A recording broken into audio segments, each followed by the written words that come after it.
What's up, beautiful people, to another episode of Don't Keep Up with the Joneses Palette and Gardening Edition. It's your boy Ricky Jones Jr. and in this video we will be eradicating the problem that has been taking over my kale, my collards, some of my broccoli plants, and some plants I didn't even recognize or realize what they were because of how the worms and caterpillars and things like that have been eating at the leaves. So walk with me as I talk with you all, as I show you all how to use BT to help eliminate and eradicate your problem. Because they have to go. Let's go. What's up, beautiful people, and welcome to another episode of Don't Keep Up with the Joneses. Don't keep up with the Joneses. Don't keep up with the Joneses. Don't keep up with the Joneses. Don't keep up with the Joneses. Here we go, great people, at it again. So as you can see, I have my gallon sprayer that I'm using. As you also see, I'm using the rainwater barrel, keeping in mind that, hey, this is, going into the ground.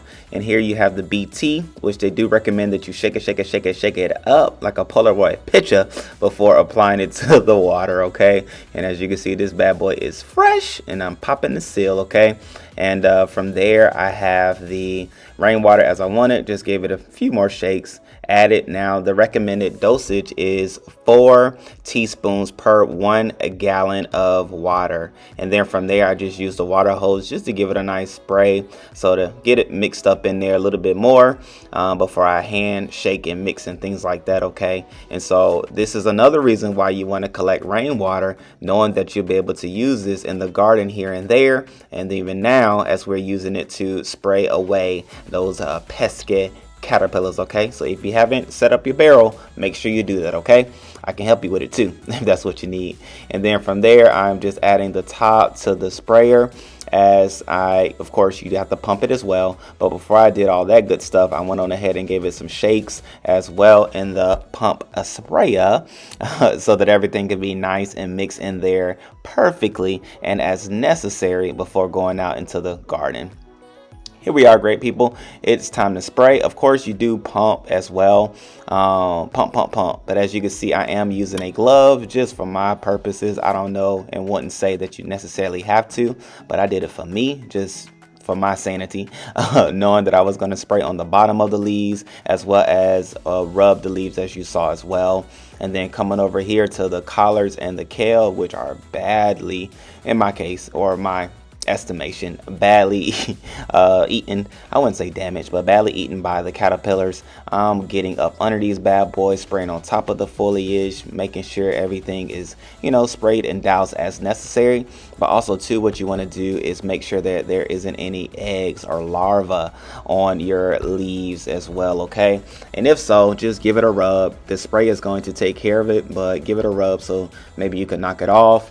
But you could just wake it up at the end of the day. That's my thought and idea behind it as I'm spraying. But I'm just making sure these bad boys are getting heavily coated because I don't want to deal with this problem going forward, okay? I want healthy leaves, healthy growth, which is going to lead to my healthy belly. And even here, I'm just showing you some damage that occurred thanks to those pesky caterpillars. They took away that was collard, actually. They took away that collard plant.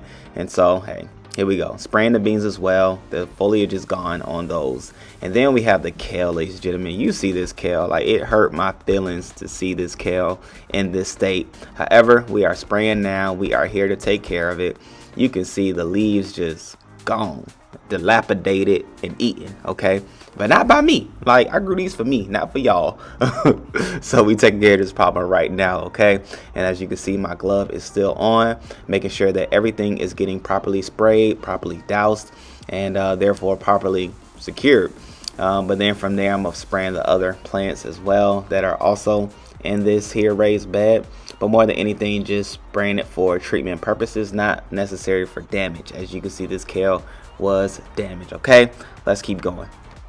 Here we have my lovely Swiss chard that is doing its thing, which they haven't really had as much damage as my other plants have had, which I'm so thankful for. Just some large holes, which, I mean, I don't really have an estimation on if this is like one caterpillar or two, or big ones or small ones. But what I do know is I don't want them there anymore, so I'm spraying the tops and the bottoms of the foliage, and so that we can eradicate this problem, which the Swiss chard is growing oh so beautiful. I love looking at Swiss chard. I could just look at that all day. It's like a work of art even before it goes into the belly.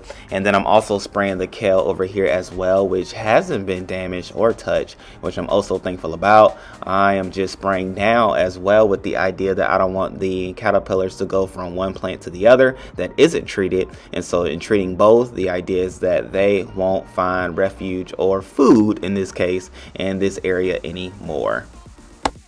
And then we are moving on to, I believe these are broccoli. Yeah, these are broccoli plants. And so here you can see the foliage has been eaten as well.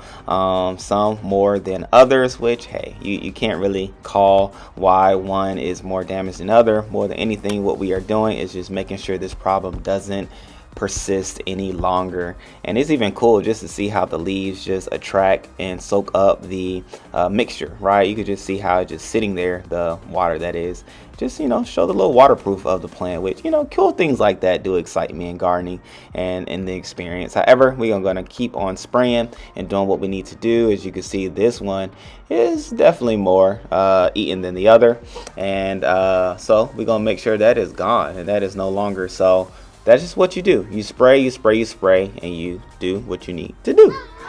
Thank you, great people, for viewing in this video. I hope this is the solution that not only is beneficial for me, but also beneficial for you wherever you may be in your gardening and your growing scenario or situation. All right, so if you have any questions, please let me know in the comment section below, as I've said. And until next time, peace, happy gardening, happy living, and remember, you can always garden with me.